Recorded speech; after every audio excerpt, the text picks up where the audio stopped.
Welcome to all our viewers in Korea and around the world. I am Kim Jae-chun. Japanese Prime Minister Yoshihiko Noda visited Korea earlier this week. During his two-day visit, Prime Minister Noda held summit talks with President Lee Myung-bak on Wednesday and discussed a wide range of issues in relation to the two nations. On today's In Focus, we'll take a closer look at the two leaders' talks with our expert guests. Joining us for today's discussion, Dr. Lee Myun-woo. Dr. Lee is a research fellow at Sejong Research Institute, and Professor Park Cho-hee from Seoul National University. Welcome back to the program, both of you. Well, Dr. Lee, let me start with you. Mr. Prime Minister Noda paid a visit to Korea several days ago, and I found it quite interesting that Mr. Noda chose Korea, of course, a former Japanese colony, as his first overseas destination. So what were his motivations? What was the significance of this visit to Korea? Probably we can think about two things. First, his, let's say, personal situation. That is to say, for last 50 days after his inauguration, he posed that consensual kind of gestures to combining all the different factions in his party and all that. But for now, he is kind of regarded as leading some issues, hard issues, such as pursuing the TPP and that kind of thing. So everybody kind of watching how he handled that kind of, very tricky issues. So one part of that thing, I think his focus on this visit was to restart FTA talks probably. So that's, I think, his personal, let's say, motivation. And another one is that probably security kind of motivation. That is to say, I think for this visit, it is very noticeable or interesting to notice that he picked that Korea, as you said, that as the first his official visit country. So that means that, as we know widely, he is kind of nationalistic or statistic. But even those orientations, he picked Korea as his first country, and that means that Japan, along with under that Noda leadership, regard Korea as very much important. As his own words, he said that Korea is a very important country for Japan. And maybe he wanted to sort of mend fences with Koreans first when his country is embroiled in borderline disputes with, both with China and Russia. Let's talk about this new Prime Minister, Mr. Noda, a little bit. Seems that Japan's prime ministers have changed so frequently that it is really difficult to keep track of all these names. But anyways, who is this new Prime Minister, Mr. Noda? Yes, Mr. Noda is not that well known to the public, especially to the Korean public. I think knowing that, I think he named himself as a kind of a loach prime minister instead of a goldfish. So I think he described him very well in many senses. First of all, in Japan, about 1/3 of Japanese politicians are so-called the second-generation politician. He's not. He's from the kind of the grassroots of the society. So he made lots of the things in order to become a politician. So he represents himself. He's not a person from above. I'm coming from below. So that's the kind of meaning of roach prime minister. Second thing is that he keeps a low-key profile rather than present himself as a kind of very proud and eloquent politician. He says, I will work for the people. So it's work for the grassroots of the society. So it's this low-key profile and then try to stand out as a brilliant person. So he's trying to send an image that he's ready to work and willing to work. This is a good message for him. But he had a brilliant career. Actually, even though he's not well known to the Korean public, he is well known to the political circle. He assumed many important positions like Deputy Secretary General, Vice Finance Minister, and he was a Finance Minister before he assumed this position.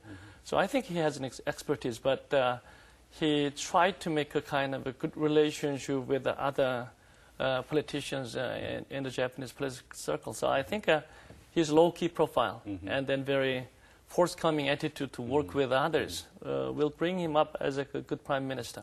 Is he a right-wing nationalist or extremist, as some media has portrayed him? If he is, how is it going to affect the relationship between Korea and Japan? Yes, at least for Korean standard, he is, nationalist. Or in my own wording, I usually say that the statist approach or orientations. That is to say, it is known that he said that there is no more war criminal in post-war Japan, since, in his argument, since they were, convicted. So it's just, no more. That's his kind of, arguments about war criminals. And for us, it is not acceptable in that sense. So he is, in that view, he is regarded as a statist or nationalist, ultra sometimes. And for other things, he denied to agree to give election rights or voting rights to the foreigners, especially for Koreans who are in now Japan, but who was brought to Japan before the war.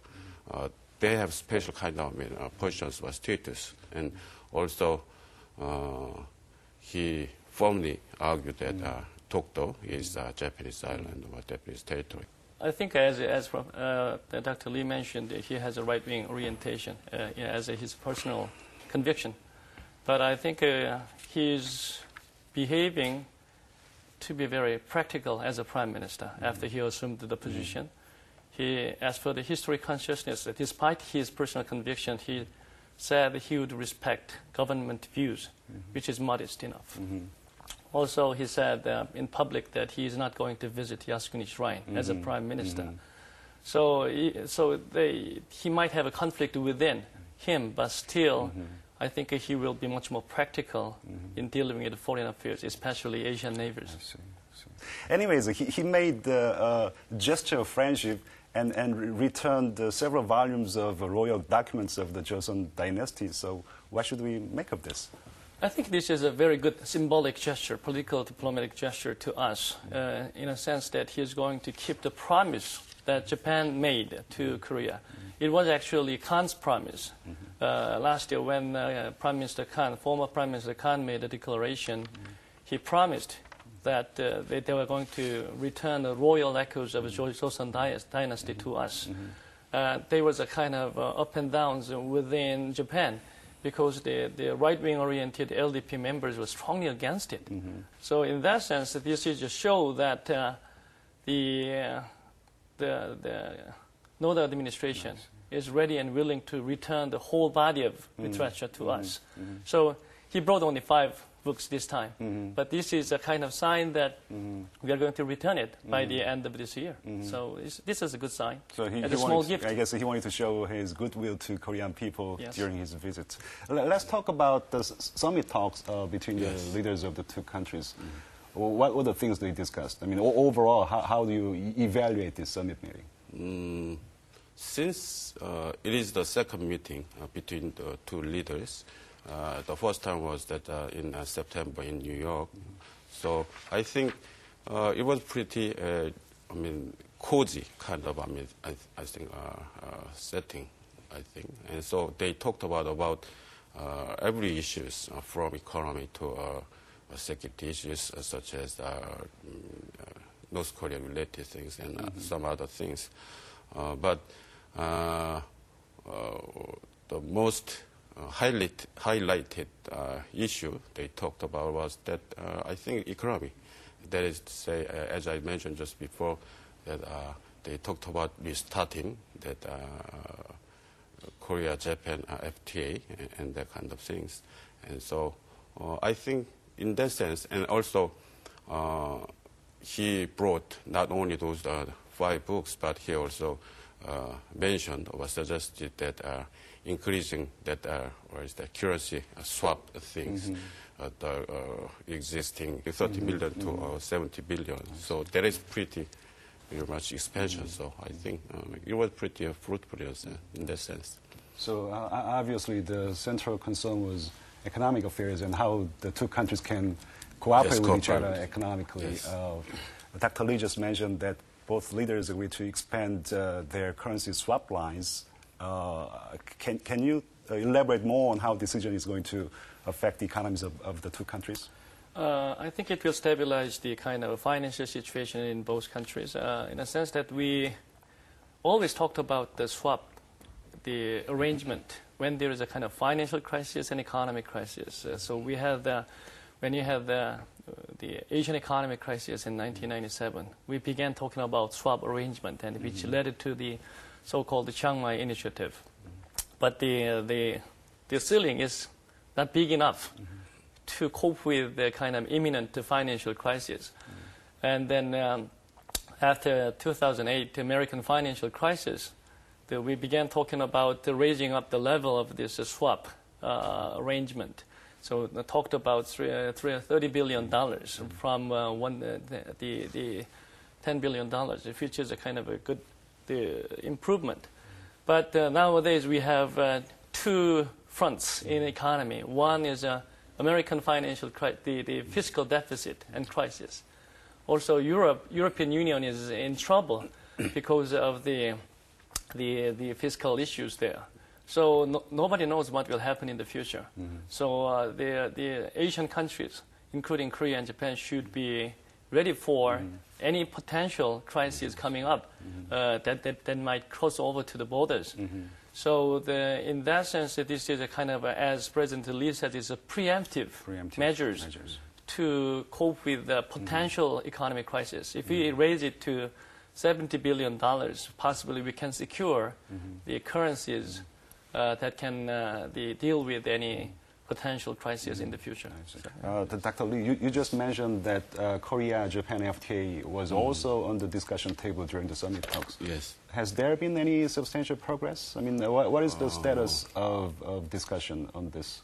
Probably this time it was enough to say that let's restart the talks. I mean, it was kind of halted in 2004. Actually, because that 2005 there were so many things. I mean conflicts between Korea and Japan. Even though it was named as a friendly year or that kind of things between two countries, there were doctor problems. So in that sense, I mean there were long vacancy. I mean of talks about this FTA. And in that sense, I mean, even though there are some issues, as I just mentioned, that relate to Tokto or other historical issues. So in that sense, I think it is very much meaningful to say, and they agree that we start the talks. Of course, there are so many issues to narrow down between two countries. Professor Parker, I was under the impression that Japan was more enthusiastic about this FTA with the Koreans, whereas the South Korean government is a little bit hesitant about this FTA because we don't see many immediate economic benefits coming from this FTA deal with Japan. Am I right here? Yeah, I think you're right. Korea and Japan face different situation now. When about, 5 or 6 years ago, when Korea began very much active in concluding FTAs with many countries. Korea was almost an isolated country that had no free trade agreement with any big trading partners. Now the situation has been changed. We have concluded the FTA with Chile, ASEAN, and after that we targeted big trading partners, United States, European Union, India. So we successfully concluded the trade agreement with major trading partners, which occupy a big proportion of the world economy. On the other hand, Japan is isolated at this moment. Even though they made a kind of a small the trade free FTA agreement with the small countries, they couldn't target big trading partners like us, United States, European Union, India, still a long way to go. And then they are even, Japan is hesitating to conclude with the Korea-Japan FTA because of the internal domestic political reasons. They don't want to open up agricultural sectors that much. They don't want to open up fisheries market to us. So this, but it's a kind of only a small percentage of the trade, like less than 3%. But they wanted to keep it. So as long as Japan keeps it, I don't think we can make forward in including FTA. And on the Korean side, we know that we may lose many things if we conclude FTA with Japan, because we rely on a lot on Japan in terms of parts, machineries, and materials. But despite that, Korea was willing to conclude FTA with Japan from a strategic point of view. But if Japan is not forthcoming in negotiating good terms with us, we have no reason to hurry up, because we already concluded FTAs with major trading partners. So I think that's the reason why President Lee said we should have a win-win situation in FTA negotiation. Also, the sectoral interest should be properly reflected so that many should be satisfied in the arrangement. Chinese also want FTA with Korea. Yes, China is very active. I think Korea's decision is going to be very critical here. Do we have to concentrate more on Korea-China FTA first, or the other way around? Personally, yes. Personally, yes. But from the strategic point of view, possibly we have to think about it. China is a very important trading partner to us. So we have an incentive to conclude that FTA with China. So if Japan is so reluctant, why not with China first? So I think that may be a good pressuring tactic. I see. Anyways, these FTAs will have geopolitical implications in the region as well. Let's talk about the issues that both leaders didn't really discuss. The issues that the leaders put aside. First, the comfort women issue. They didn't really talk about comfort women issue, did they? I mean, by the way, comfort women is a euphemistic expression to refer to these women who were sort of forced into sexual slavery to serve Japanese soldiers during the World War II. They didn't really talk about these comfort women issue, did they? No. Due to court decision in Korea, I mean, Korean government has to restart the talks about that, I mean, related to that issue. But so far, I think that was in around May or so, but Japanese government didn't respond at all, in a sense. And at this time of visit and talk, I mean, he intentionally, kind of deviate or escape from those, questions. So in that press conference, there was question, directly pointing to that issue. If Japan want to go along with Korea in good terms, Japan need to do something about those comfort issues or past history issues. But he didn't say anything about that things, and he didn't even mention about those, specific, issues, about the names of those issues. So that really shows that he, at least for this time, he just want to, go away from that issues. We can't just keep avoiding this issue. I mean, the Korean Constitutional Court in Korea ruled that it is unconstitutional for the Korean government not to put in good faith efforts to seek Japan's apology and compensation. That means we can't just keep avoiding these issues. Sure, we have to take some action because it's a constitutional the court decision, so we cannot ignore that decision. Very important decision made by the Korean court. So I think the government has no choice but to respond to that and actively working on some arrangement with Japan. Japan is flatly denying that the issue has been ended at the 1965 treaty. But so I think the Japanese government knows what the real essence of the problem. So I think we need a kind of very tough, long-standing negotiation with Japan again about the issue, because this is a very humanitarian issue. is these so-called comfort women are so aged, like over 80s, and then their lifespan is really short, relatively. So we have to do something about it.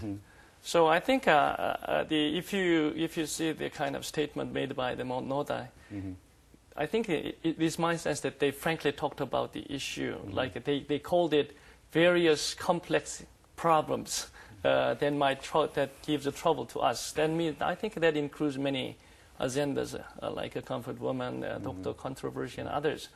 Prime Minister Noda said that this should be seen in the broader context and then dealt with in a grand scheme. That's a good attitude. The problem is whether he can do it. That's the kind of a real issue. Whether he can manage the issue, do not politicize it, and do not use it for a domestic political purpose, and do not stimulate Korean the emotion. Whether he can do it or not, that's his kind of enormous task, political task. I hope he can do it. I see. Well, Dr. Lee, how do you foresee the future of future relationship between Japan and Korea? Are you optimistic or pessimistic? I'm kind of optimistic in the sense that as this visit and talk showed, there will be, and there has been also, in a sense, there will be kind of a separation, a division of a kind of labor, and separation of economy and security probably issues too, from that politics. I mean politics in the sense that talking about those, as you just mentioned, the sensitive issues, in a sense, sensitive issues such as past history issues and that kind of things. So, and I think it is pretty good strategy, not only for Japan but for Korea too. I mean, because most of all, I think those comfort woman issues or that other past history issues are pretty long-term ones. We cannot expect that immediate kind of solutions from just one-time talk or that kind of thing. So we should focus in that sense. I mean, concentrate in long term, and for immediate purpose, we probably need to, and it's better to focus on those economic and security issues. So increasing our cooperation side, I think. And we will go that way, I think. Professor Park, looks like you'll have the final words for today's episode. If you have any policy recommendations for the South Korean I'm not pessimistic either. I'm not overly optimistic either. So, but I think I agree with Dr. Lee that we have to take a kind of the longer-term perspective. But when you talk about the longer-term perspective, it's not necessarily a kind of just a future-oriented relationship. We have to look to the look back, and then have the proper consciousness about history. And then upon that basis, we have to develop a very modest, good-looking relationship for the future. And at the same time, I think we need really, as Prime Minister Noda mentioned, it's a kind of a broad, put Korea-Japan relations in a broader context. So if you put Korea-Japan in a broader context, we are democratic countries, market economy, allies to the United States, and rule of law and human rights are preserved, natural partner in this region. So we have lots of incentives to cooperate.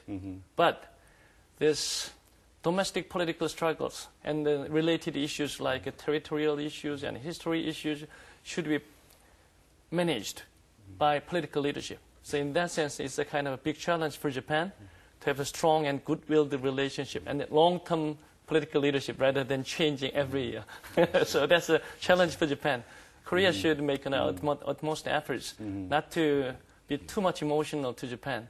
But Japan has much more challenge, I would say. So there's no doubt that Japan is a very, very important country to Korea, and we need to maintain good relationship with Japan. But at the same time, Japan needs to be more forward-looking with regard to such issues as Dokdo and wartime history and compensation. Thank you very much for sharing your insights today. Thank you very much. Thank you.